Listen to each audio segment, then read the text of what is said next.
మనుషుడు రొట్టె వలన కాదు గాని దేవుని నోట నుండి వచ్చు ప్రతి మాట వలన జీవిస్తాడు, బ్రతుకుతాడు. ఎస్ ప్రియులారా, మనం బ్రతకాలంటే, మనం జీవించాలంటే, మనం వృద్ధి చెందాలంటే, మనం ఫలించాలంటే జీవం కలిగిన మాటలు మనం ధ్యానించాలి.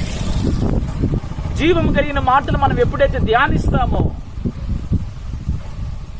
ఈ జీవం కలిగిన మాటలు నిన్ను ఆదరిస్తాయి, నిన్ను బలపరుస్తాయి, నీ కొరతలు తీరుస్తాయి, నీ కన్నీళ్లను తొలగిస్తాయి. నీకున్నటువంటి ప్రతి బంధకాలు, ప్రతి విధమైనటువంటి అసాధ్యమనుకున్న కార్యాలు నీ జీవితంలో సాధ్యపరుస్తాయి.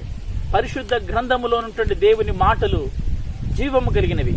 నువ్వు ఈ యొక్క దినాన యేసుతో జీవించడం నువ్వు ఎప్పుడైతే ప్రారంభిస్తావో నీ జీవితంలో జీవము కలిగిన మాటల యొక్క శక్తిని నీవు అనుభవిస్తావు.